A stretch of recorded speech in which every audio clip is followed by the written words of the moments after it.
The film is Z, and we're here with the writer and director, Kogonada. Also, two of the co-stars of the film, Michelle Mao and Jinha. Thank you both for being here. Thank you, everyone. Yeah, thank you. And congratulations on the movie, too. Thank you. Thank you so much. Welcome to Sundance. As I've heard and as I understand it, you were doing some jurying at the Busan Film Festival, and then you went to Hong Kong, and there was something about the city that put you in the right headspace for this. Can you tell me a little bit about that moment?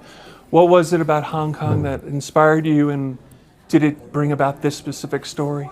Yeah, I mean, I think, literally, I left this premiere of my last film, went right to Busan, and which was incredibly transformative to be on the jury and really just to be in a different headspace, in a different cinematic headspace. But we knew we were going to go to Hong Kong because Ben and I had talked about finding a city that had its own story to tell, that would be inspiring to us, and we had selected 5 cities. But very early on, Hong Kong was one, but we were like, well, let's not do any scouting. Let's just arrive there. We had a few contacts that we knew. So Hong Kong to me is like the emblematic city of being, of like global modernity in many ways.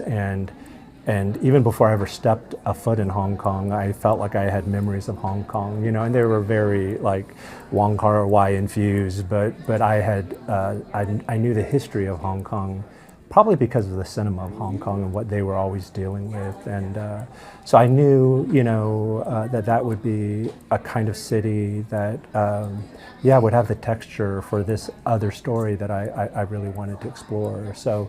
And when we stepped in there, we had 3 days. It felt as if they had designed the city for us. Really every corner. I think it would be like a production designer's dream because it had real wabi-sabi, like real imperfection, not like curated wabi-sabi, and it was so beautiful because there was such history in that city. That's really fortunate when something like that happens, when you're in the place and it's perfectly fitting. There's also something about cities that I've noticed that's sort of like, you can feel both anonymous and also swaddled in something, right? It's that tension between the sprawl and also the intimacy of a city. That's right. Talk to me a little bit about city movies that may have inspired you. Oh, there are some great city movies, right? Yeah. I mean, like Wings of Desire, right? Yeah. I was thinking about Wim Wenders quite a bit in general, but Alice in the Cities, I think when you say that, I think he is like one of the great directors who understood the story of cities. And even his documentary, Tokyo-ga, is really like him searching for Ozu, but he's really searching for the Tokyo of Ozu. And so I think those are great. In Bruges, I love a cinema place, to me. And I felt like I had gotten away from it, to be honest. I made Columbus, and I think right after I'd made that, I thought, that's all I'm going to do. I'm going to find a place and find a story. But sometimes you go around the town, and they're like, what's your next movie? I'm like, I want a place and a story. And they're like, what are you talking about, And I couldn't, I pitched, I kept on thinking, I'm talking to them about this film I want to do in 2027, which is about a place. Exclusive. And, So I really want to return to that. And it took me a minute. And so Hong Kong was really about returning to that kind of cinema, So a question for the actors, and either one or both of you, when you make a film like this in 3 weeks in a city that feels impressionistic, for lack of a better word, what is it like performing it? Is it trickier? Is there a lot of room for experimenting? How did you find it? I imagine it was very different from, say, Big Beautiful Journey or Pachinko. It was really artistically and creatively fulfilling and enriching. I come from a lot of theater work and training, and it felt like a really organic and seamless integration of theater rehearsal and work and film work, in that because so much of what we shot was the first time we were doing it. Maybe we had talked about it, maybe we discussed the structure, maybe there were some lines that Kay had just written last night or that morning of, but we're in a public space most of the time, and there is this sense of letting go right before we started rolling, because the improvisation that we would have to do with our surroundings, in addition to trying to adhere to and find at the same time what our scene is and what our relationship is in that moment was magical, I think. Terrifying in certain extents, but that sense of because we could not prepare more, we had to be present. Right. That was the only thing we had to hold on to, and that sense of not knowing is thrilling to me. I love that. Maybe terrifying and magical is exactly where you want to be, right? Yeah, As an actor. yeah. And it's almost like theater where like the curtain goes up and it's just us. You know what I mean? Right, The crew, yeah. like that's it, and we don't know what we kind of know what will happen, but we're not entirely sure at all. Anything could happen, and anything could be slightly different, or we'd have to adjust and hear each other and respond accordingly. And to be able to find and feel that experience on camera, and not on a set, you know, where it's closed off and there's 3 rings going on in the belt because like everyone has to be quiet for the shot. Like it was the opposite of that, and I kind of love that experience so much. I think I've said this in another interview that I'm not sure how I'm gonna go back to a more traditional style of shooting on sets. Michelle, I'd love to hear what it was like for you making this film and playing an amnesia. Or Yes. sort of, Well, it was, speaking about Hong Kong, I have a very special relationship with Hong Kong because I grew up there, and a lot of my formative memories are there, and I hadn't let myself dream of ever working there as an actor, as in that capacity.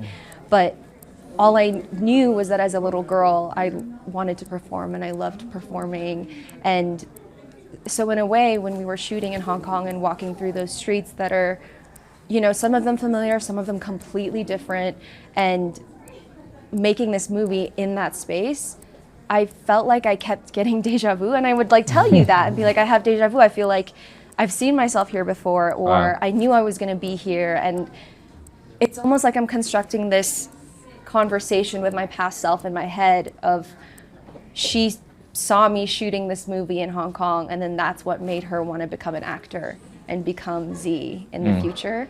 It's a very metaphysical thing that I was experiencing, it's and so fitting, right? It's like that's like Chloe from 5 to 7 or La Jetée or Yes, Vertigo. It's sort of like you're hired.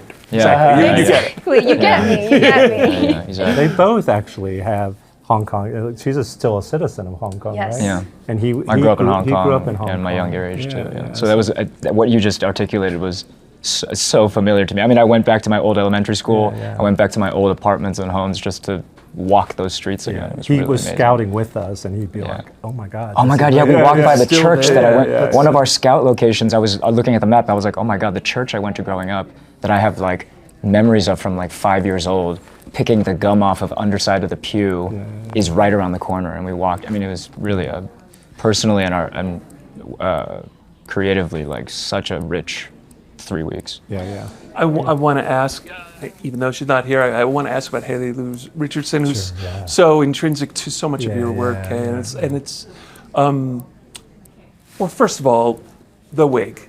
Okay, come on. Where does that come from? And the distinct weird yellow shade of the Yeah, wig. yeah, What yeah, is this something that? Yeah, I had shown all of them, you know, like, hey, watch these films and whatnot. And she was talking to me. She had never seen Chungking Express, and we're talking about, you know, the wig. And she was like, should I wear a trench coat? And I was like, oh, it's gonna be so hot. You're, you know. And I was like, we don't need to do that kind of homage. But we did talk about a wig when she and I were together, and she got so excited about it that she, on her way home, stopped at a wig shop and then started sending me photos. And we had an idea of a wig, and then she saw this wig, and she was like, you know, and I did. I was like, oh, I think I see L, and you know, and it was a wild, you know, it was so artificial, you know, it was so like An armor almost. an armor, Yeah. and that's what she said. She said she started wearing it, and all during Hong Kong, and she said, I feel so anonymous, like in this wig, in a way I've never felt. Like people stop. It kind of makes her uninhibited, and Yeah. she Yeah. starts dancing and twirling. Yeah, yeah. That must have been wild for you to play against. You know, Yeah. that's like the real Haley Lu coming out. Yeah. I actually had not ever met her in person before, prior to the first scene that we had together. And Kay, you know, he kind of clued me in. He was like, you might be a little bit, just be prepared for like what you're gonna see. But I had no idea. I didn't tell her she had a wig on. Nothing about the character design. And so that first moment of when I saw her was really a moment of taking it all in and trying to make sense of like what this character is in front of me based on the context clues of like the wig, the necklace, and all of that. And then when she got to take it off, that was a really profound moment for me, a scene for us as actors, because it was a physical but also like emotional shedding of an armor and of a barrier and of a becoming yourself kind of thing. And for me to be able to witness that and be actually and have the same experience as the audience of never having seen her outside of the wig and then see the real Elle. It's very special, and I feel emotional just talking about it. Yeah. But it was a great idea, and it paid off. It was such an emotional thing. Yeah. It definitely comes through, and you all should be really proud of this film. I'm so glad to see you here at Sundance. Congratulations. Thank you so much for coming. Wait, I have to name other Antonioni's film cities. Which one? Red Desert? Red Desert, all of his from, and then of course Ozu and Tokyo. I mean, there's now all of a sudden I had like 10. This is so you, right? Yeah, Wait, I need we'll to do another thing. There's okay, but anyway. But that is, but really, Wings of Desire and that portrait of Berlin, and the idea of angels in a city like that. No. I mean, this is a very deep film. Congratulations on it. Thank you. Appreciate it. Thank you, guys. Yeah, thank you.